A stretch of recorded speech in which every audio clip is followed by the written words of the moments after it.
السلام علیکم ورحمۃ اللہ وبرکاتہ۔ محترم سامعین کرام، حرام چیزیں جنہیں معمولی سمجھ لیا گیا، اس کتاب کا 9واں درس جس کا عنوان ہے حادثات زمانہ میں ستاروں کے عمل دخل کا عقیدہ رکھنا۔ حضرت زید بن خالد الجہنی رضی اللہ تعالی عنہ فرماتے ہیں، ایک مرتبہ رسول اللہ صلی اللہ علیہ وسلم نے حدیبیہ کے مقام پر ہمیں فجر کی نماز پڑھائی جبکہ رات کو خوب بارش برسی تھی۔ نبی کریم صلی اللہ علیہ وسلم نے نماز فجر سے فارغ ہو کر لوگوں کی طرف متوجہ ہوئے اور ارشاد فرمایا، جانتے ہو تمہارے رب نے کیا فرمایا؟ صحابہ کرام رضوان اللہ تعالی علیہم اجمعین نے کہا، اللہ اور اس کے رسول ہی بہتر جانتے ہیں۔ تو نبی کریم صلی اللہ علیہ وسلم نے ارشاد فرمایا، اللہ تعالیٰ نے فرمایا کہ آج صبح میرے بندوں میں سے کچھ نے مجھ پر ایمان لائے اور کچھ نے انکار کیا، یعنی کچھ کافر ہوئے۔ جنہوں نے یہ کہا کہ ہمیں اللہ تعالیٰ کے فضل و رحمت سے بارش نصیب ہوئی تو وہ مجھ پر ایمان لائے اور ستاروں کا کفر کیا، اور جنہوں نے یہ بات کہی کہ ہمیں فلاں اور فلاں ستاروں کے فلاں فلاں مدار میں جانے کی وجہ سے بارش ملی تو انہوں نے میرے ساتھ کفر کیا اور ستاروں پر ایمان لائے۔ صحیح بخاری میں یہ حدیث مذکور ہے۔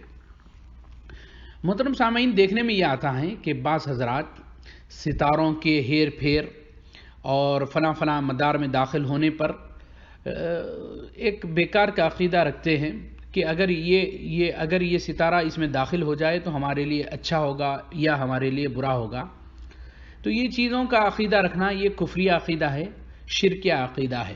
کوئی یہ سمجھے کہ میرے لیے یہ گھڑی بڑی ہی، یعنی یہ گھنٹہ یا یہ گھڑی، یہ ساعت، یہ ہمارے لیے بہت ہی فائدہ مند ہے ورنہ میرے لیے نقصان دہ، یہ ایک غیر مسلمانہ غیر اسلامی عقیدہ ہے۔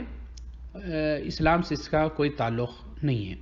اخبارات ہو یا میگزین ہو یا ڈائجسٹ ہو یا پیپر، جو نیوز پیپر وغیرہ میں بعض خبریں شائع ہوتی ہیں جو ستاروں کے سے مخصوص ناموں سے اور برجوں کے ذریعے اپنی قسمت کے بارے میں بتاتے ہیں، یہ اس طریقے کا معلوم کرنا بھی حرام ہے۔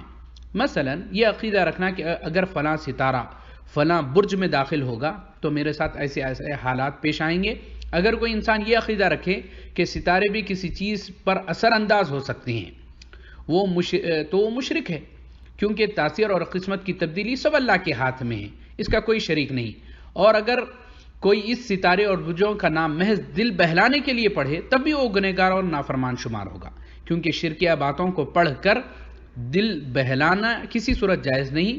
مزید اس میں یہ بھی خطرہ ہے کہ شیطان اس کے ذریعے دل میں ستاروں کے متعلق کوئی شرکی عقیدہ پیدا نہ کر دے، جبکہ اسلام نے تو شرک کا مکمل سد باب کرنے کے لیے شرک تک پہنچانے والے تمام اسباب اور ذرائع کو بھی حرام قرار دیا ہے۔ محترم سامعین، دیکھنے میں یہ آتا ہے کہ بعض لوگ کہتے ہیں کہ بیٹی ہے تو فلاں وقت میں پیدا ہوئی اس لیے تو منحوس ہے، تو فلاں وقت میں یہ کام کیا اس لیے تیرا کیا ہے یہ کام مکمل نہیں ہوا ہے، اور فلاں فلاں گھڑی کے ذریعے بتاتے ہیں کہ اگر آپ نے ایسا کام ایسے وقت پر کیا اس لیے آپ کا کام یہ مکمل نہیں ہوا، یا آپ یہ کام کریں تو اگر اس وقت میں کریں گے تو آپ کے لیے بہتر ہوگا۔ یہ تمام عقیدہ باطلانہ عقائد ہے، اسلام سے اس کا کوئی تعلق نہیں ہے۔ اللہ تعالیٰ سے دعا ہے کہ اللہ تعالیٰ ہم تمام کو تمام شرک اعمال سے محفوظ فرمائے۔ والسلام علیکم ورحمۃ اللہ وبرکاتہ۔